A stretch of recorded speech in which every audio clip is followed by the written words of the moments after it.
जी जी, इस वक्त हम लाहौर ताजपुर में आए हैं जनाब। मल्ला जो है ना मुस्लिमाबाद में, और हमारे साथ हमारे भाई हैं बड़े प्यारे, बड़े जनाब हमारे अजीज हैं जनाब आदिल भाई। उनको हमने, आदिल राजपूत हैं जनाब माशाल्लाह, तो इनको हमने कुरान पाक गिफ्ट करना है। कुरान पाक एक ऐसी किताब है जो अल्लाह के यहाँ महफूज है, और अल्लाह ने इसकी कसम दी है कि इसको कोई बदल नहीं सकता। अगर हम इस पर अमल करें तो हमारी जिंदगी बदल सकती है। मैं क्या बयान करूं रसूलुल्लाह सल्लल्लाहु अलैहि वसल्लम की शान में। अल्लाह ने सब कुछ नाजिल कर दिया है कुरान में। अम्मा आयशा से किसी ने पूछा कि आप सल्लल्लाहु अलैहि वसल्लम की सीरत क्या है, तो अम्मा आयशा फरमाती हैं कुरान कुरान कुरान। आप सल्लल्लाहु अलैहि वसल्लम फरमाते हैं कुरान पढ़ा करो, कुरान पढ़ा करो, ये क़यामत के दिन तुम्हारी सिफारिश करेगा।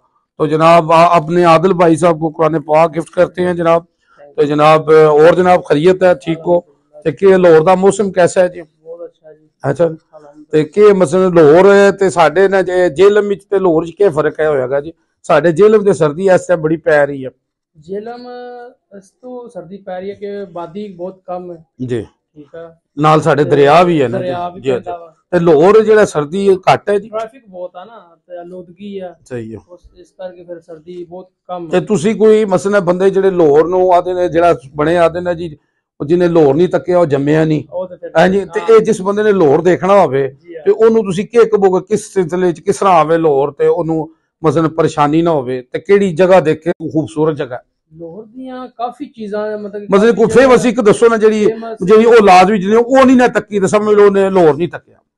ਲਾਹੌਰ ਦੀ ਕੋਈ ਵੀ ਚੀਜ਼ ਜਿਹੜੀ ਨਹੀਂ ਤੱਕੀ ਉਹ नहीं अपना मतलब लाहौर मुकम्मल देखे उन्हें कोई भी चीज है। सही है, मनारे पाकिस्तान तो मेन है, वो तो पता ही है। जी जी जी, ठीक है, वो काफी चीज है। लाहौर खान च जड़ा जी, खान च कोई खास चीज की है जी बहुत जबरदस्त है लाहौर इस टाइम जी मशहूर है? जिस किसी ने फज्जे दे पाए सन, चमन दी आइसक्रीम सी, हां जी, सरदार दी मच्छी सी, हां जी बिल्कुल इस तरह ही है। खाने च कढ़ाई है जी जी, अलियास दुम्बा, अलियास दुम्बा, सही है, बहुत मशहूर है। सही है, काला अड्डा जगह, सही है, बहुत अच्छा टेस्ट है उनका। अच्छा जी, ते सही है। ते तुसी माशाल्लाह ते अपना ਤੁਹਾਡਾ ਕੀ ਕੰਮ ਹੈ? मेरा हैगा यूपीएस यूपीएस जी, ਤੇ ਤੁਹਾਡਾ ਵੀ ਇਸ ਟਾਈਮ ਕੰਮ ਠੀਕ ਹੈ? ਬਿਜਲੀ ਬਹੁਤ ਜ਼ਿਆਦਾ ਜਾਂਦੀ ਹੈ ਜੀ, ਬਿਲਕੁਲ, ਹਾਂਜੀ। ਤੇ ਮਸलन ਤੁਸੀਂ ਜਨਾਬ ਲਾਹੌਰ ਮਸलन ਇਸ ਟਾਈਮ ਛਾਏ ਹੋ ਲਾਹੌਰ? ਹਾਂਜੀ ਅਲਹਮਦੁਲਿल्लाह, ਹਾਂਜੀ।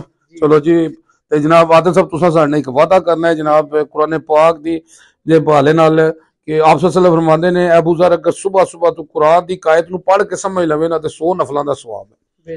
ते जनाब तुसी साडे नाल वादा करना है माशाल्लाह कि सुबह उठ के ना कुरान दी आयत नूं पढ़ के समझना। माशाल्लाह नमाजी हो तुसी, कुरान भी पढ़ रहे हो, पर ये तुसी जिले इस नीयत नाल पढ़ोगे ना ते आप सल्लल्लाहु अलैहि वसल्लम फरमाते ने कि एक साहबी नूं क्या कि तुसां ने घर गए ते कहंदे खिड़की क्यों रखी? जो उन्हें कहा हवा वास्ते रखी। आप फरमाते ने अगर कह देंदे ना अजान वास्ते रखी है ਤੇ ਤੁਹਾਨੂੰ ਆਵਾਜ਼ ਤੇ ਮਿਲ ਰਹੀ ਸੀ, ਹਾਂਜੀ, ਤੇ ਤੁਹਾਨੂੰ ਉਸ ਮਿਲ ਰਹੀ ਸੀ, ਹਾਂਜੀ, ਤੇ ਤੁਹਾਨੂੰ ਉਹ ਸਵਾਬ ਵੀ ਮਿਲਣਾ ਸੀ, ਹਾਂਜੀ। ਤੇ ਤੁਸੀਂ ਸਾਡੇ ਨਾਲ ਵਾਅਦਾ ਕਰਦੇ ਹੋ? इंशाल्लाह इंशाल्लाह जरूर।